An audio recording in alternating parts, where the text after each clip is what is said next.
अस्सलाम वालेकुम, नमस्कार, सत श्री अकाल एंड गुड इवनिंग। मैं हूं अर्ज़ काज़मी और आप हमेशा की तरह से देख रहे हैं भेजा फ्राई। जी हाँ, भेजा फ्राई के नए एपिसोड के साथ हम हाज़िर हैं। लेकिन इससे पहले कि हम आज की न्यूज़ की तरफ चलें, सबसे पहले आप सबसे रिक्वेस्ट है कि प्लीज़ जिसने भी हमारे चैनल को सब्सक्राइब नहीं किया है, प्लीज़ चैनल को सब्सक्राइब करना ना भूलिएगा। बात हम करेंगे इमरान खान साहब की, और जैसा कि आप सब जानते ही हैं कि आजकल खान साहब के सितारे कुछ गर्दिश में हैं। एक-एक करके उनके साथी जो हैं वो उनको छोड़ते चले जा रहे हैं और उनकी पार्टी से निकलते चले जा रहे हैं। सबसे पहले आपने देखा कि आमिर कियानी जो उनके मिनिस्टर भी रह चुके हैं, उन्होंने भी जो है वो एक प्रेस कॉन्फ्रेंस की और कहा कि इमरान खान की पार्टी पीटीआई को वो छोड़ रहे हैं, और ना सिर्फ ये कि वो पीटीआई को छोड़ रहे हैं, बल्कि उसके साथ-साथ उनका कहना ये भी था कि वो पॉलिटिक्स भी छोड़ रहे हैं। आमिर कियानी के बाद जो है इमरान खान साहब को जो है एक और बड़ा धचका उस वक़्त लगा जब शीरी मज़ारी साहिबा, जो कि इमरान खान साहब की पार्टी की बहुत एक्टिव मेंबर रही हैं, हर फैसले में शामिल रही हैं, इसके अलावा मिनिस्टर भी रह चुकी हैं। उन्होंने भी एक प्रेस कॉन्फ्रेंस की और उन्होंने कहा कि जी अब वो इमरान खान साहब की पार्टी की मेंबर नहीं रही हैं, और साथ ही उन्होंने ये भी कहा कि वो पॉलिटिक्स को खैराबाद कह रही हैं और अब मज़ीद वो पॉलिटिक्स में नहीं रहेंगी। इसके अलावा जी ये कुछ लोग हैं जिनके बारे में कहा जा रहा है कि, या जिन्होंने अनाउंस किया है, डिफरेंट नेम है, जिन्होंने ये कहा है कि जो इमरान खान साहब की पार्टी को छोड़ चुके हैं। अब कुछ लोगों के और भी सुना जा रहा है कि जी मज़ीद कुछ लोगों के बारे में ये कहा जा रहा है कि वो भी अनाउंसमेंट करने ही वाले हैं, और उन्हीं में से एक जो हैं वो असद उमर साहब हैं। असद उमर साहब को फ़िलहाल तो इस्लामाबाद हाई कोर्ट ने रिहा करने का हुक्म दे दिया है, लेकिन कहा यह जा रहा है कि कुछ ही देर में, हो सकता है मैं आपसे बात कर रही हूँ उसके दौरान ही उनकी प्रेस कॉन्फ्रेंस आ जाए और वो भी कुछ इसी किस्म की अनाउंसमेंट कर दें। कहा तो ये जाता था कि जी फौज, एजेंसीज या एस्टेब्लिशमेंट जो है वो सियासत से बाहर रहेगी, लेकिन हम ये देख रहे हैं कि बजाय इसके कि आर्मी और एस्टेब्लिशमेंट या एजेंसीज जो हैं वो सियासत से या पॉलिटिक्स से बाहर रहती हैं, उसके बजाय जो पॉलिटिशियंस हैं वो पॉलिटिक्स से बाहर रहने के लिए कहते जा रहे हैं और इसी किस्म की अनाउंसमेंट्स जो है वो कर रहे हैं। बात हम करेंगे जी फैसल वावड़ा साहब की, जो कि इमरान खान साहब के खास करीबी साथी रहे हैं, और फैसल वावड़ा साहब का कहना ये, जी हाँ, ये भी फौजी बूट लेके बैठे हैं और एक टॉक शो में फौजी बूट लेकर आ गए थे फैसल वावड़ा साहब। फैसल वावड़ा साहब के लिए भी कहा जाता है कि ये भी एस्टेब्लिशमेंट की ही पैदावार है, लेकिन बहरहाल इस वक़्त फैसल वावड़ा साहब का ये कहना है कि जो लोग इमरान खान को छोड़ते चले जा रहे हैं, इमरान खान की पार्टी से निकलते चले जा रहे हैं, उन सबके पीछे हाथ है किसका भला? प्रेज़िडेंट आरिफ अलवी साहब का। ये कहना है जी फैसल वावड़ा साहब का कि जी जो भी अपनी प्रेस कॉन्फ्रेंस करने जा रहा होता है या करके जब निकलता है तो वो सबसे पहले प्रेज़िडेंसी जाता है और वहाँ पर सदर आरिफ अलवी साहब से मुलाकात करता है और उसके बाद बाहर आकर कोई ना कोई प्रेस कॉन्फ्रेंस कर दी जाती है। ये कहना है फैसल वावड़ा साहब का कि आरिफ अलवी साहब ने इमरान खान साहब की पीठ में खंजर घोंपा है। जी हाँ, और ये कहना है जी फैसल वावड़ा साहब का, यकीनन बहुत अपसेट है, क्योंकि फैसल वावड़ा साहब के कहने के मुताबिक आरिफ अलवी साहब जो हैं वो इस वक़्त आर्मी और एस्टेब्लिशमेंट के साथ मिल गए हैं और यही वजह है कि हम खान साहब के साथियों को यूँ निकलता हुआ देख रहे हैं। अमेरिका की तरफ से भी एक जी स्टेटमेंट आया है और अमेरिकन गवर्नमेंट का कहना ये है कि उन्होंने ख़ास नज़र रखी हुई है पाकिस्तान के ऊपर और वो कह रहे हैं जी हम पाकिस्तान को मॉनिटर कर रहे हैं। बात हम करेंगे खदीजा शाह की। खदीजा शाह जो हैं जी उनको आज अदालत में पेश किया गया और कहा यही गया है कि काफ़ी देर उनकी जो पुलिस की वैन थी जिसमें वो थी उसको 2 घंटे बाहर खड़ा रखा गया और उनको बड़ी गर्मी लगी। उनका कहना है कि जी वो उनको तबीयत उनकी ख़राब हो गई, साँस लेने में प्रॉब्लम आ रही थी। इसी किस्म की बातें बहरहाल उन्होंने की, लेकिन अदालत में उनको पेश कर दिया गया है और अब 7 दिन के जिस्मानी रिमांड के ऊपर खतीजा शाह को पुलिस के हवाले कर दिया गया है। खतीजा शाह जैसे कि आप देख ही रहे हैं बड़ी खूबसूरत सी खातून है, तो इस वजह से ना सिर्फ पाकिस्तान से बल्कि भारत से भी बहुत से लोग हमदर्दी दिखा रहे हैं और ये कह रहे हैं कि जी इनको रिहा कर दिया जाए, इनको अरेस्ट ना कीजिए। लेकिन बहरहाल देखते हैं कि क्या होता है। फिलहाल तो उनको 7 दिन के लिए जो है वो पुलिस रिमांड में दे दिया गया है। अब उसके आगे क्या होगा ये तो वक्त ही बताएगा। ख्वाजा आसिफ साहब जो कि डिफेंस मिनिस्टर भी हैं पाकिस्तान के, उनका कहना है कि जो कुछ पीटीआई ने किया 9 और 10 मई को, ऐसा तो सिर्फ भारतीय कर सकते हैं, कोई पाकिस्तानी नहीं। अजीब सी बात है ख्वाजा साहब, हर चीज में आप भारत को घसीट के ले आते हैं, चाहे उनका कोई लेना देना हो या ना हो। लेकिन अब ये कहना कि जी ये जो कुछ हुआ पाकिस्तान में वो कोई पाकिस्तानी नहीं कर सकता, कोई भारतीय कर सकता है। मुझे इस आपके आपके इस स्टेटमेंट पे एक जबरदस्त किस्म का बहुत स्ट्रॉन्ग सा जो है ऑब्जेक्शन है, और मेरा ख्याल है आपको ऐसी बात नहीं करनी चाहिए थी। जो कुछ हुआ गलत हुआ या सही हुआ इसके ऊपर जरूर आप बात कर सकते हैं, लेकिन इस किस्म की बात करना और किसी कंट्री का नाम इस तरीके से लेना, मेरा ख्याल है कि इस वक्त आपको सूट नहीं करता। बात हम करेंगे फयाजुल हसन चौहान साहब की। फयाजुल हसन चौहान साहब इमरान खान साहब के खास रहे हैं, और पहले वो क्या कहा करते थे वो सुन लेते हैं। पाकिस्तान जिंदाबाद, कौन बचाएगा पाकिस्तान? इमरान खान, इमरान खान। जी ये थे फयाजुल हसन चौहान साहब जो कह रहे थे कौन बचाएगा पाकिस्तान, इमरान खान, इमरान खान। लेकिन बाद में जब उनका सॉफ्टवेयर अपडेट किया गया तो उन्होंने क्या कहा। इसकी वजह से मैं आज ये ऐलान कर रहा हूं कि मेरा पीटीआई से अब कोई ताल्लुक नहीं है। सियासत मैं नहीं छोड़ रहा, गज वज के इस पाकिस्तान में सियासत करता रहा हूं और करता रहूंगा इंशाल्लाह। जी हम बात करेंगे शाह महमूद कुरैशी साहब की। शाह महमूद कुरैशी साहब जो फॉरेन मिनिस्टर भी रह चुके हैं, उनको जी जेल से रिहा किया गया, लेकिन फौरन ही पंजाब पुलिस ने दोबारा अरेस्ट कर लिया। पहले वो देख लेते हैं उनकी वीडियो और फिर बात करते हैं।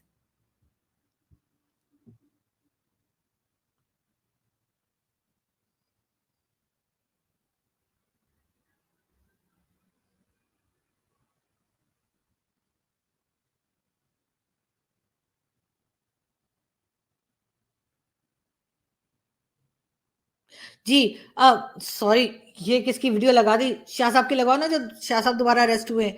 ये सॉरी ये हम एडिट कर देंगे, मुझे नहीं पता इन लोगों ने ये शाह साहब की जगह ये वीडियो क्यों लगा दी। क्या आपके लिए पार्टी छोड़ने के लिए दबाव डाला जा रहा है? शाह साहब इस पार्टी छोड़ने के लिए दबाव डाला जा रहा है आप पे? मैं पार्टी में था, हूँ और इंशाल्लाह रहूंगा। पार्टी के लिए दबाव डालने के लिए जी, और शाह महमूद कुरैशी साहब का फिलहाल यही कहना है कि मैं पार्टी में था, रहूंगा। और खैर ये बात तो मेरे ख्याल है कि पीपल्स पार्टी के लिए भी शाह साहब ने कही होगी, जिसमें वो पहले हुआ करते थे।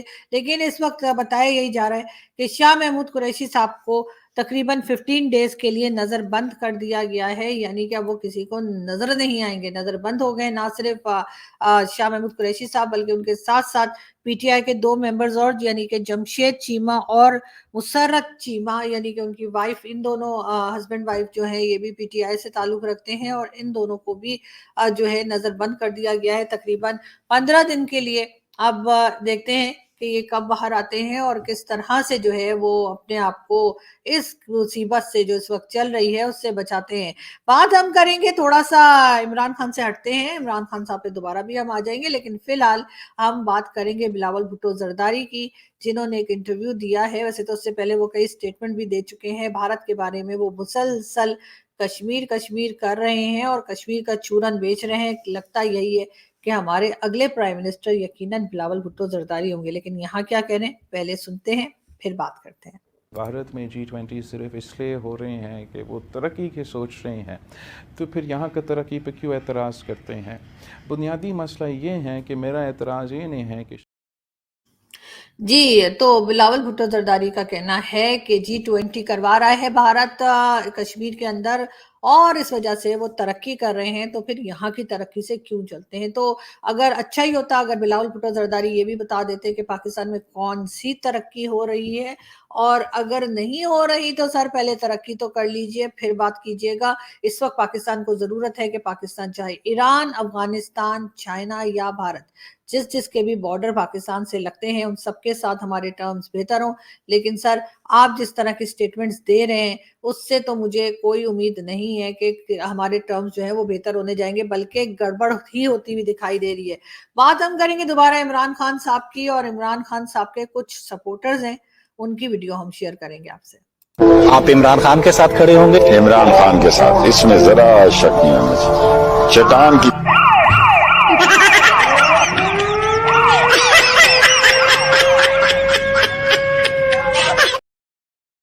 جی ہاں، بہت سے لوگ پریشان ہو گئے ہیں جو خان صاحب کو سپورٹ کرتے تھے، لیکن ایسا نہیں کہ سب لوگ ایسے ہیں، بہت سے لوگ ایسے بھی ہیں جو ڈٹ کے کھڑے ہیں اور ذرا بھی نہیں گھبرا رہے.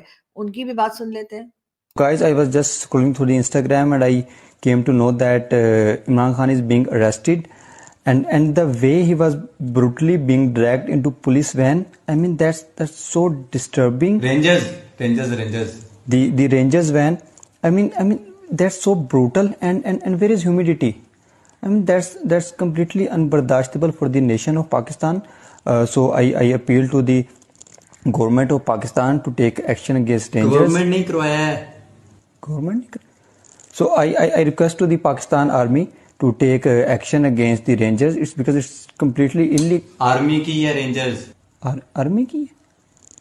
So I request to the higher court of Pakistan that take action against the Rangers. Court کے اندر سے ہی گرفتار ہوا ہے. Court ke andar se?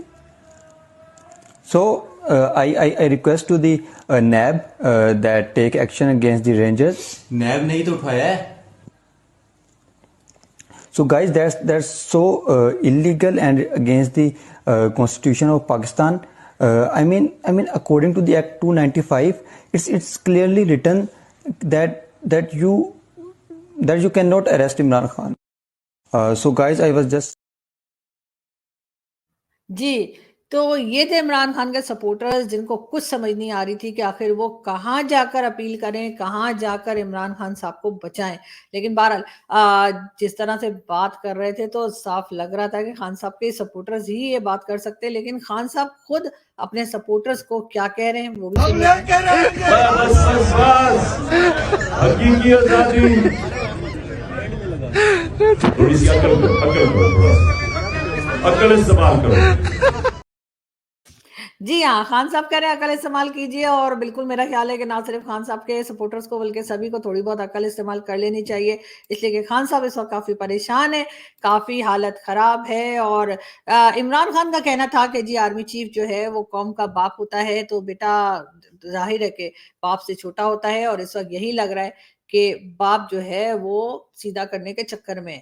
بہرحال جو کچھ بھی ہو رہا ہے عام پبلک کے لیے تو اچھا نہیں ہے، عام پبلک بہت پریشان ہو رہی ہے، اور جس طرح سے ڈالر ریٹ اوپر جا رہا ہے، مہنگائی اوپر جا رہی ہے، اس کے اوپر کوئی کام نہیں ہو رہا، اور صرف عمران خان اور اسٹیبلشمنٹ کے درمیان ایک جھگڑا، ایک لڑائی نظر آ رہی ہے.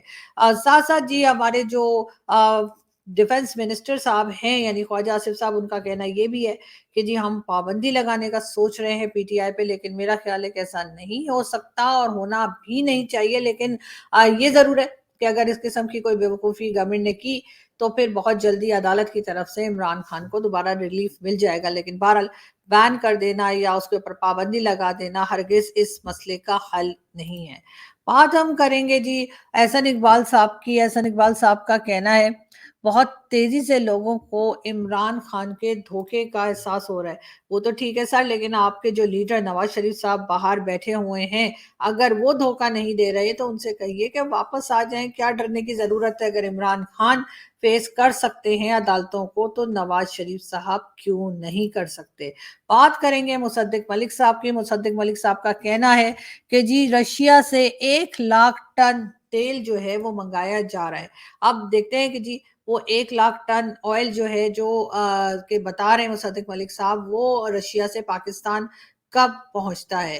ہم بات کریں گے جی پاکستان تحریک انصاف کی. پاکستان تحریک انصاف میں جو لیڈیز کام کرتی ہیں، جو فیمیلز ورکرز ہیں، ان کی یا منسٹر رہی ہیں یا منسٹر نہیں بھی رہی، ممبر رہی ہیں، ان کے خلاف بھی کارروائی ہوگی اگر انہوں نے حصہ لیا ہوگا کسی قسم کے ہنگامے میں. تو اس وجہ سے اس بار یہ ضرور ہو رہا ہے کہ ایجنسیز اور جو ہماری اسٹیبلشمنٹ ہے وہ اس بار کسی قسم کا لحاظ نہیں کر رہی، اور فیمیلز کو بھی دھڑا دھڑ بڑا بڑ پکڑا جا رہا ہے اور اریسٹ کیا جا رہا ہے. بات ہم کریں گے جی سینیٹر علی ظفر کی. علی ظفر صاحب کا کہنا یہ ہے کہ جی اگر عمران خان کی پارٹی کے اوپر پابندی لگا بھی دی گئی، اس کو بین بھی کر دیا گیا، تو عدالت کی طرف سے عمران خان کو جلدی ریلیف مل جائے گا क्योंकि अदालत उस फैसले को रिजेक्ट कर देगी। ये कहना है अली जफर साहब का, जो कि पीटीआई के लॉयर हैं या पीटीआई के मुकदमे वगैरह देखा करते हैं। तहरीक इंसाफ पर पाबंदी लगाने पे गौर किया जा रहा है ख्वाजा आसिफ साहब, लेकिन बात जैसे मैंने पहले की कि ये चीज़ मुमकिन नहीं है, और अगर ऐसा किया तो ये बहुत बड़ी बेवकूफ़ी होगी गवर्नमेंट की तरफ से कि वो इस किस्म की बात को करें। बात हम दोबारा करेंगे इमरान खान साहब की, और उन्होंने कहा ये है कि जंगल का कानून है और आखिरी दम तक लड़ेंगे। ये कहना है पीटीआई के चेयरमैन इमरान खान साहब का। बहरहाल सिचुएशन जो है वो यहाँ पर फिलहाल संभलती हुई दिखाई नहीं दे रही है, और दोनों तरफ से धड़ाधड़ मुकाबले के लिए जो है लोग आ रहे हैं और बात कर रहे हैं। लेकिन बात हम दोबारा करेंगे भारत की, और जैसे कि मैंने आपसे कहा कि बिलावल भुट्टो जरदारी की जो स्टेटमेंट है या जो इंटरव्यू उन्होंने दिया है, उसमें उन्होंने यही कहा कि जी हमें जो है वो भारत जो है वो G20 इसलिए करा रहा है क्योंकि वहां पे तरक्की हो रही है, और हमारी तरक्की उससे देखी नहीं जा रही है। पता नहीं वो कौन सी तरक्की हो रही है पाकिस्तान में जो भारत देख नहीं पा रहा और हमें दिखाई नहीं दे रही जो हम पाकिस्तान में रहते हैं। लेकिन भारत बिलावल भुट्टो जरदारी जो है मुसलसल बार बार उनका फोकस जो है वो सिर्फ और सिर्फ इंडिया और कश्मीर की तरफ है, और भारत का यह हाल है कि भारत के पास टाइम ही नहीं है कि वो पाकिस्तान की तरफ देखे। कभी वो G20 करा रहे हैं, कभी वो G7 में हैं, और कभी किसी और जगह पे उनके प्राइम मिनिस्टर यानी कि पीएम मोदी जी की जो है वो वाहवाही हो रही है, चाहे वो ऑस्ट्रेलिया का पीएम हो या कहीं का भी, हर एक उनको बॉस बता रहा है। लेकिन पाकिस्तान, जाहिर है कि पाकिस्तान उनको बॉस तो कभी नहीं कहेगा क्योंकि नाक कट जाएगी या फिर थोड़ी इज्जत कम हो जाएगी अपने हिसाब से। लेकिन ये जरूर है कि बार बार एलिगेशंस लगाई जा रही हैं। लेकिन दूसरी तरफ हम भारत के कश्मीर में देखते हैं कि वो जिस तरह से उसको हैंडल कर रहे हैं, उन्होंने वहां पर जी बेतहाशा पैसा जो है वो इन्वेस्ट कर दिया है, दूसरी कंट्री से इन्वेस्ट करवा भी रहे हैं। सऊदी अरब, जिसके ऊपर हम बहुत खुश हो रहे हैं कि जी वो G20 में नहीं गया, लेकिन वही सऊदी अरब इन्वेस्टमेंट जरूर कर रहा है भारत में, और उससे वो नहीं रुका है। नहीं गया वो एक अलग बात है कि वो G20 में नहीं गया, लेकिन ये कोई खास कामयाबी नहीं काउंट होती पाकिस्तान के लिए, बल्कि पाकिस्तान को देखना चाहिए कि इस्लामिक कंट्रीज जाकर भारत में इन्वेस्ट कर रही हैं लेकिन पाकिस्तान में इन्वेस्टमेंट नहीं ला रही। उसकी क्या रीजन है, उसके ऊपर काम करने की जरूरत है कि यहाँ पर भी लोग आए और यहाँ पर भी इन्वेस्ट करें। भारत ने इस वक्त भी बताया जा रहा है कि कश्मीर में बहुत ज्यादा टूरिज्म हो रही है, बहुत ज्यादा टूरिस्ट वहां पर हैं, तो जाहिर है कि वो डिमांड एंड सप्लाई एक जो कहा जाता है उसको जो है वो एक तरह से इतना जबरदस्त किस्म का बैलेंस कर दिया है इस वक्त की गवर्नमेंट ने इंडिया की, कि जो भी वहां पे बिजनेस कर रहे हैं, चाहे वो होटल्स हो, वो भी फुली बुक्ड है। मेरी अपने कई दोस्तों से बात हुई है और उन्होंने मुझे यही बताया कि जी बहुत महंगे होटल्स हैं, और बिल्कुल वहां पे जो जिसे कहना चाहिए जगह नहीं मिल रही है लोगों को, और बहुत ज्यादा टूरिज्म जो है वो कश्मीर में एक बार फिर जो है वो शुरू हो गई है। इसके अलावा जो हॉलीवुड की मूवीज यानी जहां बनती है हॉलीवुड जो है, उनकी फिल्म इंडस्ट्री से भी कांटेक्ट किया जा रहा है इस वक्त की इंडियन गवर्नमेंट की तरफ से कि वो लोग आए और आकर कश्मीर में फिल्म बनाए। यानी जो भी फिल्म की शूटिंग है, हॉलीवुड की फिल्म की शूटिंग के लिए भी कश्मीर को ऑफर किया जा रहा है कि कश्मीर में आके वो फिल्म की शूटिंग कर सकते हैं। इसका मतलब ये है कि कश्मीर का एक पॉजिटिव पॉइंट, एक पॉजिटिव रुख, या कहना चाहिए कि एक जबरदस्त किस्म का बहुत पुरअमन और खूबसूरत चेहरा कश्मीर, जम्मू एंड कश्मीर का जो है वो भारत दिखाएगा हॉलीवुड की मूवीज के जरिए। जाहिर है जब वो लोग वहां पे जाएंगे, फिल्म की शूटिंग करेंगे और उसके बाद वो मूवीज लगेंगी, सारी दुनिया देखती है हॉलीवुड की मूवीज, तो फिर भारत एक बार फिर अपने उस जंग में जो कि पाकिस्तान के साथ कश्मीर को लेकर है, उसमें बगैर कोई गोली चलाए, बगैर कोई बम फेंके, बगैर कोई लड़ाई करे, जीतता हुआ नजर आ रहा है। लेकिन दूसरी तरफ पाकिस्तान में क्या हो रहा है, पाकिस्तान में कोई डेवलपमेंट का काम नहीं किया जा रहा। कश्मीर जो हमारे पास है उसमें मेरा ख्याल है होना चाहिए। यहाँ पर भी जो है आप लोग रोड्स को ठीक कीजिए, होटल्स को ठीक कीजिए, सिक्योरिटी अपनी जो है बेहतर बनाए ताकि यहाँ पर भी कोई टूरिस्ट आ सके, यहाँ पर भी कोई आना पसंद करे, रहना पसंद करे, तब ही कोई मुकाबला होगा। वरना तो यही है कि भारत जो है वो जैसे कहते हैं कि बगैर कुछ किए ही जंग जीत जाएगा। और यहाँ से चाहे वो बिलावल भुट्टो जरदारी हो या कोई भी मिनिस्टर हो हमारा, وہ اس قسم کی باتیں یا کچھ بھی سٹیٹمنٹ دینے کے بعد جو ہے وہ جیت نہیں پائیں گے اور بھارت کو ہرا نہیں پائیں گے. ویسے تو خیر ہمیں اس قسم کی باتیں نہیں سوچنی چاہیے کہ کسی کو ہرانا ہے یا جیتنا ہے، لیکن بہرحال ہمارے یہاں کیونکہ کشمیر بہت ہوتا ہے، کشمیر کا چورن بہت بیچا جاتا ہے، اسی لیے میرا خیال ہے کہ تھوڑا سا خیال کرنا چاہیے اور دیکھنا چاہیے کہ ادھر جو کشمیر کے لوگ رہتے ہیں ان کا خیال کریں اور وہ بھی یہاں پر خوش ہو تبھی بات بنے گی، ورنہ تو کافی جو ہے وہ گڑبڑ نظر آ رہی ہے. اس لحاظ سے گڑبڑ نظر آ رہی ہے کہ بھارت میں ڈیولپمنٹ ہوتی چلی جا رہی ہے اور پاکستان میں کچھ بھی نہیں ہو رہا. بلاول صاحب کے بات کرنے سے یا اعتراض کرنے سے کسی کو کوئی فرق پڑنے والا نہیں ہے. یہ ہم دیکھ رہے ہیں کہ بھارت کام کر کے دکھا رہا ہے اور ہم صرف باتیں کر رہے ہیں یا ہم صرف اعتراض کر رہے ہیں، ہمیں صرف آبجیکشن ہوتا ہے، لیکن ہم یہ نہیں سوچتے کہ اگر وہاں پہ ڈیولپمنٹ ہو رہی ہے، وہاں پہ پیسہ انویسٹ کیا جا رہا ہے تو پھر ہماری طرف کیوں نہیں. تو بہرحال اس چیزوں کو لے کر ہم چلتے ہیں. آپ سے ملاقات ہوگی نیکسٹ ویڈیو میں. اپنا بہت سارا خیال رکھیے، ہنستے رہیے، مسکراتے رہیے اور ہمارے چینل کو سبسکرائب کرنا نہ بھولیے گا. آپ سے ملاقات ہوگی کل. Thank you.